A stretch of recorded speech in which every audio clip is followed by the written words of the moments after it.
Class 9 Sanskrit में आपके 4th chapter चतुर्थ पाठ तक हम लोग कर चुके थे और आज हम पंचमः पाठः सूक्ति मौक्तिकम 5वां पाठ सूक्ति मौक्तिकम स्टार्ट करेंगे। सबसे पहले पाठ के बारे में जान लेते हैं।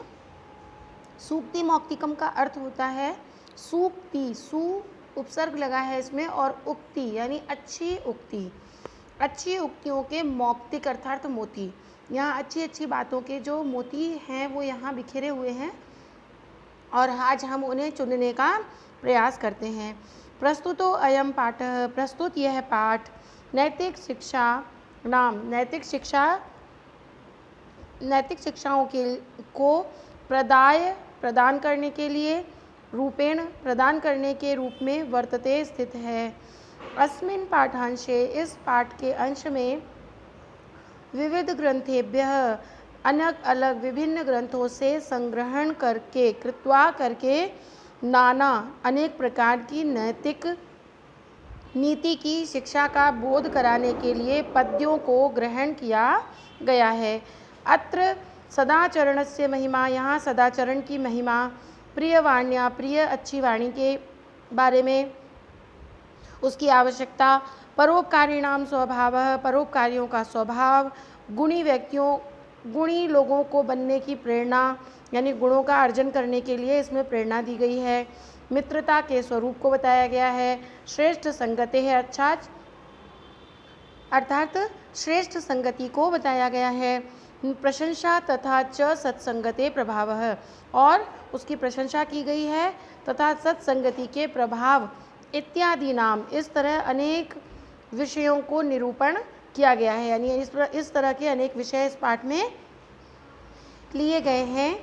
संस्कृत साहित्ये नीति ग्रंथानाम समृद्धा परंपरा दृश्यते, संस्कृत ग्रंथों में नीति ग्रंथों की यानी जो नीति प्रदान करते हैं, अच्छी आचरण, अच्छी आदतें, अच्छे आचरण की जो शिक्षा देते हैं, ऐसे ग्रंथों की परंपरा समृद्ध रूप से दृश्यते दिखाई देती है।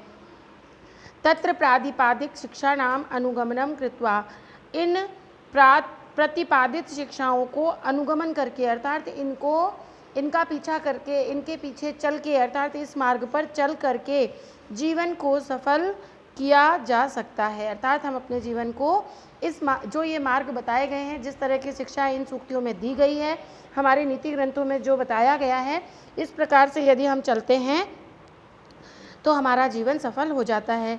जैसे देखिए इसका हम प्रथम श्लोक देखते हैं। वृत्तं यत्नेन संरक्षेत वित्तमेति च याति च, अक्षीणो वित्ततः क्षीणो वृत्ततस्तु हतो हतः। यह मनुस्मृति से लिया गया श्लोक है। अब हम इसका भावार्थ जानेंगे कि वृत्तम यत्नेन संरक्षेत, देखिए वृत्त यानी होती है हमारा आचरण का हमें यत्न पूर्वक अर्थात प्रयत्न पूर्वक संरक्षण करना चाहिए। वित्तमेति च याति च, वित्त अर्थात धन होता है। देखिए वृत्त यानी हमारी वृत्ति यानी हमारी आदतें और आचरण, इसका हमें प्रयत्न पूर्वक संरक्षण करना चाहिए यानी सुरक्षा करनी चाहिए। वित्त यहाँ पे वित्तम का अर्थ है धन, अर्थात वित्तमेति च याति च। देखिए वित्त जो है, धन जो है वो आता है और जाता है। अक्षीणो वित्ततः क्षीणो, अर्थात वित्त से धन से क्षीण हुआ व्यक्ति, अक्षीणो वित्ततः क्षीणो, धन से क्षीण हुआ अर्थात कमज़ोर हुआ, जिसके पास धन खत्म हो गया या धन नहीं रहा, तो वित्त से अर्थात धन से क्षीण हुआ व्यक्ति फिर से धन कमा सकता है, किंतु वृत्त तस्तु हतो हतः, लेकिन जिसकी वृत्ति नष्ट हो गई अर्थात जिसकी आदतें सदाचार आचरण ही नष्ट हो गया, वह तो मरे हुए के समान है, अर्थात वह पुनः जीवित नहीं हो सकता। इसलिए हमें अपने आचरण की, सदाचार की सदैव रक्षा करनी चाहिए। आगे चलते हैं। श्रूयताम धर्म सर्वस्वम श्रुत्वा चैव वधार्यताम आत्मनः प्रतिकूलानि परेशान न समाचरेत। देखिए इसका अर्थात है श्रूयताम धर्म सर्वस्वम, यानी हमें समस्त धर्म की बातों को, धर्म संगत आचरण को सुनना चाहिए। श्रूयताम सुनना चाहिए, लोट लगा रहे हैं यहाँ पर। श्रुत्वा च एव अवधार्यताम, और जो कुछ भी सुना हुआ है सुन करके और सुन करके उसे अवधारित करना चाहिए, अर्थात उसका आचरण करना चाहिए। धर्म की सारी बातों को सुनो, नीतिगत बातों को सुनो और फिर उनका क्या करो, उनके ऊपर आधारित अपने आप को उन्हें आधारित करो, अर्थात उस आधार पर ही चलो। आत्मनः प्रतिकूलानि परेशान समाचरेत।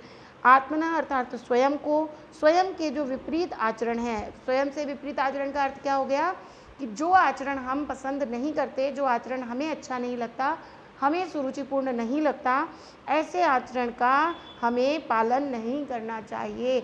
अर्थात जो व्यवहार हम दूसरों से नहीं चाहते हैं वैसा व्यवहार हमें दूसरों के साथ भी नहीं करना चाहिए। यह विदुर नीति ग्रंथ से लिया गया है। अगला वाक्य है चाणक्य नीति से लिया गया है। प्रिय वाक्य प्रदानेन सर्वे तुष्यन्तु जन्तवः तस्मात् तदेव वक्तव्यं वचने का दरिद्रता। अर्थात प्रिय वाक्य प्रदान करने से सभी प्रकार के जंतु, प्राणी, यहाँ पे जंतु का मतलब जानवर नहीं है, जंतव का मतलब है प्राणी, प्राणी मात्र यानी सजीव, सारे सजीव जो हैं प्रिय वाक्यों को बोलने से सभी प्रकार के प्राणी संतुष्ट होते हैं, अर्थात प्रसन्न होते हैं। तस्मात् तदेव वक्तव्यम, तो फिर उनको बोलने में, अर्थात ऐसे वचनों को बोलने में, अच्छे प्रिय और अच्छे वचन बोलने में का दरिद्रता, कैसी दरिद्रता, कैसी कंजूसी, अर्थात कंजूसी नहीं करनी चाहिए। किसमें कंजूसी नहीं करनी चाहिए? अच्छी बातें, अच्छे वचन बोलने में, अर्थात सबसे मधुर वाणी का आचरण हमें अपनाना चाहिए। पिबन्ति नद्या स्वयमेव नाम्भ स्वयं न खादन्ति फलानि वृक्षा नादन्ति सस्यं खलु वारिवाः परोपकाराय सतां विभूतयः। अर्थात अब हम आगे जा रहे हैं। सुभाषित रत्न भंडार से ये लिया गया श्लोक है, बहुत ही प्यारा श्लोक है। पिबन्ति नद्या स्वयमेव नाम्भ, नदियाँ जो हैं वो स्वयं अपने अम्भ यानी जल को नहीं पीती हैं, अर्थात नदियाँ स्वयं अपने जल का सेवन नहीं करती हैं। स्वयं न खादन्ति फलानि वृक्षाः, स्वयं वृक्ष अपने फलों को नहीं खाते हैं, अर्थात फल भी जो वृक्ष हैं वो अपने फलों को स्वयं ही ग्रहण नहीं करते हैं। नादन्ति सस्यम खलु वारिवाः, अर्थात जो सस्यम अर्थात जो हरियाली है, जो हरे भरे खेत हैं, वे स्वयं बादल जो हैं वर्षा करते हैं और वर्षा करने के पश्चात उस वर्षा के जल से हमारे खेतों में हरियाली लहराती है, खेती होती है, तरह तरह के अनाज उत्पन्न होते हैं। अर्थात जो बादल हैं, वारिवाह यानी जल को वहन करने वाले, अर्थात बादल जो जल को वहन करते हैं, जो क्या करते हैं, हरियाली उत्पन्न करते हैं, कृषि उत्पन्न करते हैं। तो जो बादल हैं वे भी स्वयं अपने द्वारा उत्पन्न किए गए अनाज का सेवन नहीं करते हैं, अनाज को उसको भोग नहीं लगाते हैं, अर्थात नहीं खाते हैं। परोपकाराय सताम विभूतयः, अर्थात जो सताम हैं, जो सज्जन लोग हैं, सताम विभूतयः, जो सज्जन व्यक्ति हैं, सज्जन पुरुष हैं, उनका तो समस्त जीवन ही परोपकार के लिए होता है। अर्थात जो अच्छे पुरुष होते हैं, अच्छे लोग होते हैं, पुरुष प्राणी, पुरुष का मतलब यहाँ सिर्फ पुरुष नहीं है, पुरुष का अर्थात सज्जन व्यक्ति जो हैं, सज्जन व्यक्तियों में सभी स्त्री पुरुष समाहित हैं, सभी व्यक्ति आ जाते हैं। अर्थात ऐसे लोग जो सज्जन होते हैं उनका समस्त जीवन परोपकार के लिए ही समर्पित होता है। नेक्स्ट पेपर पर चलते हैं। 4 श्लोक हो गए हमारे, 5वें श्लोक को देखते हैं क्या है। गुणेष्वेव हि कर्तव्यः प्रयत्नः पुरुषैः सदा गुणयुक्तो दरिद्रोऽपि नेश्वरैर्गुणैः समः। अर्थात गुणों से ही, हमें गुणों का ही हमेशा क्या करना चाहिए, अर्जन करने के लिए प्रयत्न पुरुष को करते रहना चाहिए। सदा ही गुणों का ही आचरण, गुण की ओर ही अग्रसर कर्तव्यों का पालन और उसका प्रयत्न करते रहना चाहिए। क्यों करना चाहिए? क्योंकि गुण युक्तो दरिद्रो अपि, गुणों से युक्त जो व्यक्ति दरिद्र हो, गरीब हो, लेकिन गुण हैं, यदि उसमें अच्छे गुण हैं, सद्गुण हैं, तो वह दरिद्र व्यक्ति भी उस व्यक्ति के समान नहीं है जो बहुत धनवान हो। नेश्वरई न ईश्वरई गुण ही समः, अर्थात जो अगुणी व्यक्ति है, जो बहुत धनवान है लेकिन वो कैसा है, गुणहीन है। तो जो गुण युक्त पुरुष है वो गरीब होते हुए भी अमीर व्यक्ति जो है, धनवान पुरुष जो है वो गुणहीन हो उसके समान नहीं हो सकता।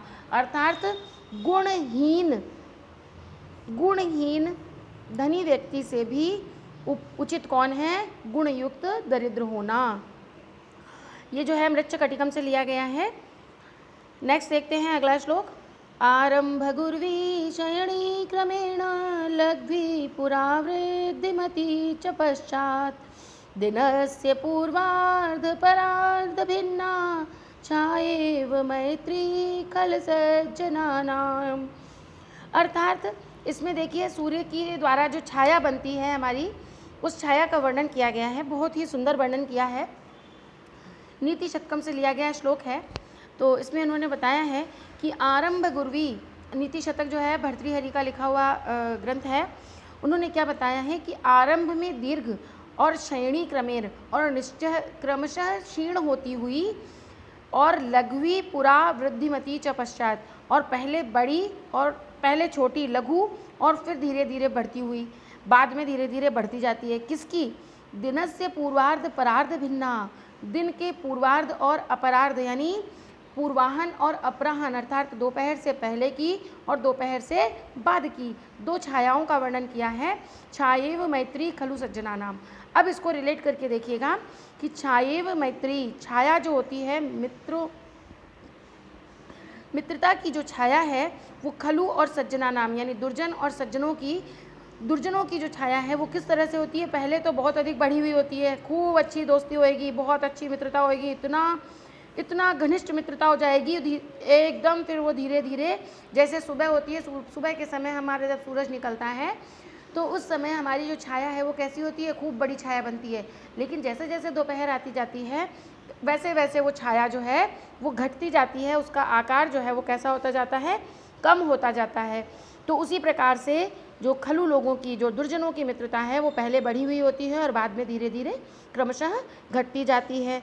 लेकिन जो सज्जन पुरुष होते हैं, जो सज्जन व्यक्ति होते हैं, उनकी मित्रता अपराहन की भांति होती है। अपराहन अर्थात दोपहर के पश्चात जो भाग है, आधा दिन, उसके समान होती है कि पहले तो छोटी होती है, पहले कैसी होती है? लघु होती है, और बाद में धीरे धीरे वृद्धि को प्राप्त होती जाती है, अर्थात धीरे धीरे बढ़ती चली जाती है। तो एकदम से बहुत ज़्यादा बढ़ी हुई मित्रता भी दुर्जनों की ही होती है। तो ये मित्रता के लक्षण इन्होंने प्रतिपादित किया है। अगला श्लोक देखते हैं हम। यत्रापि कुत्रापि गता भवेयु हंसा महीमंडल मंडनाय हानेस्तु तेषां हि सरोवराणां येषां मरालैः सह विप्रयोगः। अब देखिए इसको अर्थ समझिएगा, बहुत ही अच्छा गूढ़ अर्थ इसमें छुपा हुआ है। इस अर्थ को हम पहले तो शाब्दिक इसका अर्थ जानेंगे कि यत्रापि कुत्रापि गता भवेयु, चाहे यहाँ जाएं चाहे कहीं भी जाएं, जहाँ कहीं भी वो जाते हैं। कौन? हंस। जो हंस हैं वो जहाँ कहीं भी, यहाँ रहें चाहे वहाँ जाएं चाहे कहीं भी जाएं, वो क्या करते हैं? इस महीमंडल को, इस धरती के मंडल को मंडित कर देते हैं, अर्थात उसे सुसज्जित कर देते हैं। यानी हंस किसको कहा है? गुणवान व्यक्ति को हंस कहा गया है यहाँ पर, कि जो गुणवान व्यक्ति होते हैं वे धरती पर कहीं भी रहें, कहीं भी जाएं, कहीं भी रहें, जिस स्थान पर भी चले जाएं, उसी स्थान को सुसज्जित कर देते हैं, मंडन युक्त कर देते हैं, अर्थात उसकी शोभा को बढ़ा देते हैं। किंतु हानिस्तु तेषाम ही सरोवराणाम, किंतु वो जिस सरोवर को छोड़कर जाते हैं, अर्थात जिस स्थान से वो पलायन कर जाते हैं, चले जाते हैं, येषाम मरालय सह विप्रयोग है, नुकसान तो उन मरालों का है, नुकसान तो उन सरोवरों का है जहाँ जिस स्थान को छोड़ करके वो चले गए हैं, अर्थात जिनकी संगति को उन्होंने छोड़ दिया है, नुकसान उन्हीं लोगों का है जिनका साथ। अब इसको सज्जनता से रिलेट करके देखते हैं कि जो सज्जन लोग होते हैं, जो गुणवान लोग होते हैं, जो अच्छे अच्छे लोग होते हैं, जैसे बहुत अच्छे अच्छे टीचर्स, कई बार अपने आप से भी अपन इसको रिलेट करके देख सकते हैं कि कई बार विद्यालय से किसी अच्छे टीचर का तबादला हो जाता है, ट्रांसफ़र हो जाता है, या किसी दूसरे विद्यालय में वो चला जाता है, तो बच्चे उसे बहुत मिस करते हैं। मिस क्यों करते हैं? उनकी सुंदरता के लिए नहीं, बल्कि किसके लिए? उनके गुणों के लिए। अर्थात जो गुणवान व्यक्ति हैं उनकी बिना वह स्थान कैसा हो जाता है? श्रीहीन हो जाता है, अर्थात सुंदरता से रहित हो जाता है। अतः जो गुणवान व्यक्ति हैं वो जहाँ भी पहुँचते हैं वहाँ की सुंदरता को, खूबसूरती को बढ़ा देते हैं। ये भामिनी विलास से लिया गया, भामिनी विलास नामक ग्रंथ है, उससे लिया गया श्लोक था। अब अगला श्लोक पढ़ते हैं, जो हितोपदेश विष्णु शर्मा द्वारा रचित हितोपदेश है, उससे लिया गया है। गुणा गुणज्ञेषु गुणा भवन्ति, ते निर्गुणं प्राप्य भवन्ति दोषाः। आस्वादतो या प्रवहन्ति नद्या, समुद्रमासाद्य भवन्त्यपेयाः। देखिए, ध्यान दीजिएगा, यहाँ पर भी गुणों की ही महिमा बताई गई है इस श्लोक में भी। गुणा गुणज्ञेषु गुणा भवन्ति, अर्थात जब तक गुण गुणवान व्यक्ति में होते हैं तब तक ही वे गुण रहते हैं। अर्थात जो गुणवान व्यक्ति होते हैं उनमें ही गुणों का निवास हो तो ही वो गुण कहे जाते हैं। ते निर्गुणम प्राप्य भवन्ति दोषा, यदि निर्गुणी व्यक्ति में अर्थात अयोग्य व्यक्तियों में वे गुण चले जाते हैं तो वो दोषों को प्राप्त हो जाते हैं। आस्वाद्य तोया प्रवहन्ति नद्या, अर्थात बहती हुई नदियों का जल स्वाद युक्त होता है, पीने योग्य होता है, किंतु जब वे नदियाँ समुद्र का आश्रय ले लेती हैं तो वह जल कैसा हो जाता है, भवन्ति अपेयाः, अर्थात अपेय हो जाता है, पीने योग्य नहीं रहता। आपने देखा है नदियों का जल कितना मीठा होता है, किंतु वही जल जाकर के जब समुद्र में मिल जाता है तो वह जल कैसा हो जाता है, अपेय हो जाता है, पीने योग्य नहीं रहता, क्योंकि वो खारा हो जाता है, अर्थात वो निर्गुण में चला गया। निर्गुण कौन? समुद्र को निर्गुण कहा है। गुणी कौन? नदियों को गुणवान कहा है। तो जब तक वो गुणवान व्यक्ति में गुण रहते हैं तब तक कैसे रहते हैं, वो गुण रहते हैं, लेकिन अगर वो अयोग्य व्यक्तियों में गुण चले जाते हैं तो वो भी अगुण बन जाते हैं, यानी अवगुण बन जाते हैं। तो इस तरह से ये भावार्थ हमने सभी श्लोकों का कर लिया है। यह आपको सारे श्लोकों का पंचमा पाठ जो है सूक्ति मौक्तिकम, इसके सभी श्लोकों का आपको प्रसंग और संदर्भ सहित भावार्थ लिखना है, और मैं इसके जो एक्टिविटीज़ हैं उनके आपको फ़ोटो खींच के भेजूँगी, तो आप वो फ़ोटोज़ ले लीजिएगा। और देखिए आगे जो भी आपको समझ नहीं आता है तो आप पूछिएगा, और इस YouTube चैनल को ज़्यादा से ज़्यादा लोगों तक हमारे लिंक को शेयर कीजिएगा, जिससे सभी लोग इसका फ़ायदा उठा सकें। जो बच्चे नहीं हमसे जुड़े हुए हैं उन्हें भी जोड़ने का प्रयास आप लोगों से उम्मीद करती हूँ कि आप लोग ये प्रयास अवश्य करेंगे।